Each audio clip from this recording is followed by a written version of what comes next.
Buongiorno cari amici e ben ritrovati in questo spazio in mia compagnia. Oggi vi parlo dei testimoni, il testimone che viene utilizzato sia nella radionica che nei cerimoniali di magia. Ehm, il testimone rappresenta, è la raffigurazione fisica di una persona su cui noi stiamo lavorando. Per quanto riguarda la radionica, dobbiamo capire e comprendere la radionica e la radiestesia, attenzione perché il testimone viene utilizzato in entrambe le discipline. Il testimone appunto rappresenta la scia energetica di una data persona. Ovviamente esistono svariati tipi di testimoni e questi testimoni devono essere lavorati in modo differente tra loro, proprio sulla base della loro forza energetica. Possiamo citare per esempio alcuni testimoni che vengono utilizzati normalmente nei circuiti radionici o nelle indagini radiestesiche.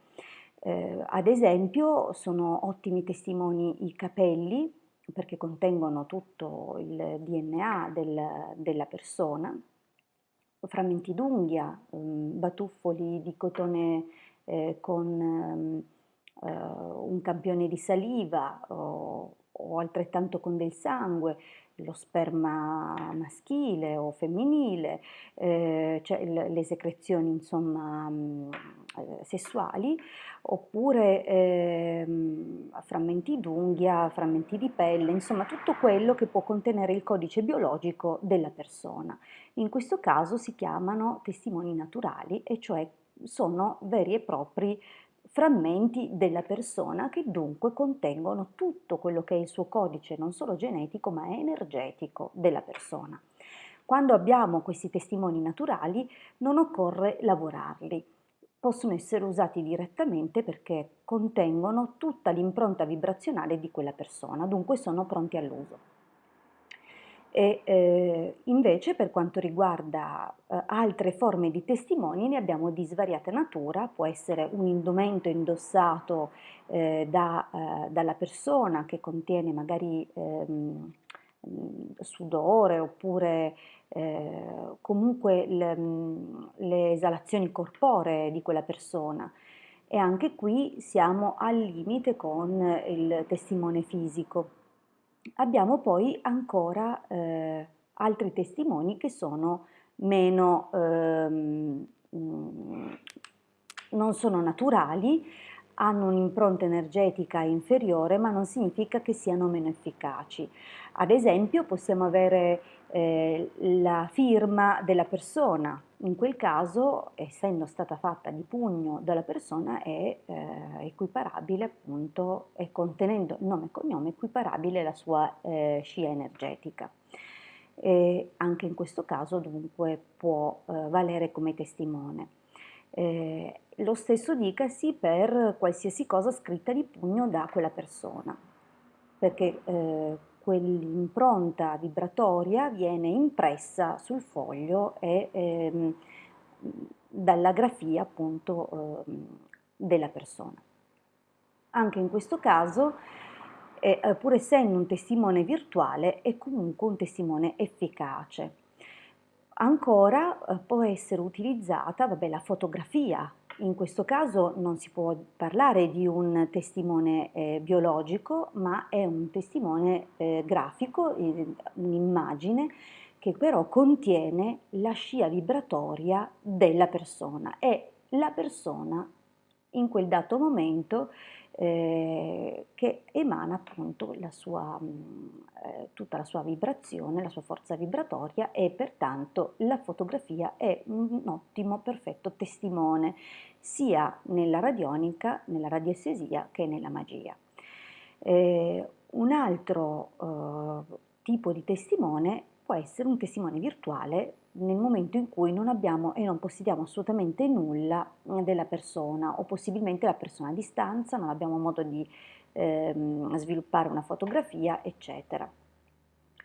Piccola parentesi, come potrete già intuire dalle mie parole, la possibilità che una fotografia possa essere un testimone efficace al 100% della persona dovrebbe farvi accendere un grande campanello d'allarme, perché qualsiasi persona, ben intenzionata o malintenzionata, può accedere ai vostri profili social, scaricarsi la vostra faccia e usarla a suo piacimento.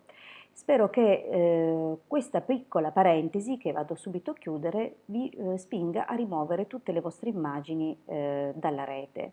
Lo so che siamo in un tempo in cui chi non appare non è nessuno, però pensateci bene, a meno che non abbiate delle grandissime difese e protezioni, non lascerei l'immagine del volto, peggio ancora dei propri figli e dei propri cari, per il gusto di dire al mondo ci sono anch'io. È sempre bene cautelarsi tanto in questo senso. Chiusa parentesi, torniamo ai testimoni virtuali. In mancanza di fotografie, di testimoni biologici, eccetera, è validissimo un testimone virtuale. Si utilizzerà un foglietto, una penna d'inchiostro nero o un lapis, che ovviamente non avendolo preparato non me lo trovo a portata di mano. Scriveremo nome e cognome della persona, possibilmente una data di nascita per evitare casi di omonimia, che sono comunque frequenti, a maggior ragione se è una persona che noi non conosciamo direttamente. Quando noi conosciamo direttamente una persona, scrivendo nome e cognome, nella nostra mente si forma il volto della persona, nella nostra mente si crea un aggancio a quella persona, pertanto attingiamo al nostro bacino interiore, alla nostra memoria e sappiamo che nonostante possano esserci casi di omonimia, noi stiamo lavorando su quella persona. Differente il caso in cui quella persona noi non l'abbiamo mai vista e conosciamo soltanto nome e cognome. Dunque più dati riusciremo a imprimere o a scrivere sul nostro biglietto e più ci agganceremo alla giusta scia energetica. Ma per validare ulteriormente un testimone virtuale di questa natura, dopo aver preparato il biglietto è sempre consigliabile porlo all'interno di un triplo decagono. Basterebbe anche un decagono, ma un triplo decagono moltiplica e amplifica la potenza di validazione del testimone ovviamente per almeno 3 volte, dunque accorcia i tempi di elaborazione. Il minimo è un'ora, ma ovviamente più sta all'interno del triplo decagono e più si rafforza la scia energetica di questo testimone. Fatto questo, poi il testimone può essere utilizzato alla stregua di tutti gli altri. La stessa cosa abbiamo detto per la magia, ma per la magia può essere valido come testimone anche l'utilizzo di una candela su cui appunto viene poi scritto il nome e il cognome della persona su cui stiamo lavorando. In questo senso è importantissimo comprendere che le cose per la legge appunto dell'assonanza, un qualsiasi cosa che appartiene a quella persona vibra della stessa forma vibratoria di quella persona.